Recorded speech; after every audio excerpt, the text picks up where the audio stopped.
Hello and welcome to Castanet's Week in Review. I'm Jen Zielinski. Our top story: the H1N1 flu has taken the life of a woman in the Okanagan. Once news broke of the 50-year-old's death, pharmacies saw a huge increase from those wanting to be vaccinated. Many pharmacies even ran out of the vaccine.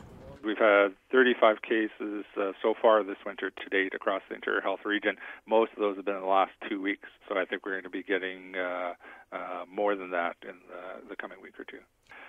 So if it's spreading widely, no, that's not unexpected. We unfortunately see deaths due to influenza each winter, and so we're always working to prevent as many of them as we can.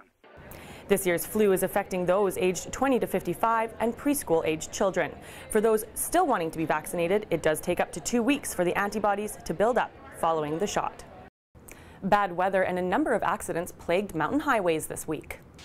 A couple from Ontario were taken to hospital after their vehicle rear-ended a flatbed on the Okanagan Connector. Fog and poor road conditions were to blame. The airbags in the Ford pickup were deployed, which in my opinion helped them through the accident, lessened the injury.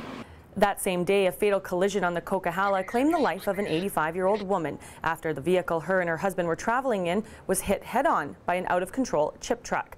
The woman's 86-year-old husband was airlifted to hospital. In Kelowna, a bizarre car crash landed one vehicle on its roof after it clipped the back end of a black truck. All of a sudden, this guy passes him on the left. Nothing out of the unusual, almost sideswipes our witness and just plows into the back corner of the pickup truck. No braking, no signaling, nothing. The driver of the rolled vehicle was taken to hospital. Local athlete Bruce Cook is gaining support and well wishes from around the world after seriously injuring his back at a freestyle motocross show. According to Cook, one of the doctors has told him he may never walk again. However, the Joe Rich resident remains positive he'll be back on his feet. It helps so much to have that type of support, and all the smiles have been coming in, and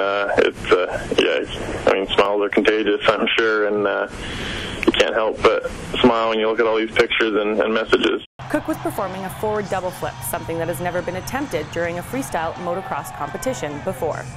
In the last week, 2 cougars were shot and killed in the Greater Vernon area, while a third prowled close to an elementary school.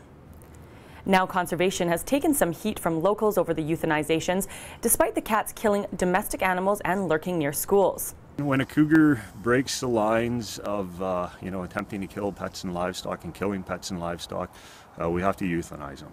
Our cougar populations in British Columbia are very healthy, and relocation is not, it doesn't work. We move this cougar into another area where there's already cougar established home ranges, right? So that animal has to fight to survive, and we've seen it frequently where these animals come back into the area where they were trapped, right? 2 other cougars were killed by residents after the animals threatened their pets and livestock. West Kelowna firefighters were out on the frozen waters of Green Bay this week for their annual ice rescue training. So we go back through our basic core skills, being able to help people who are in the water rescue themselves, us assist them from outside of the water, us going in and actually hooking them up to our rope system and being pulled out of the water as well.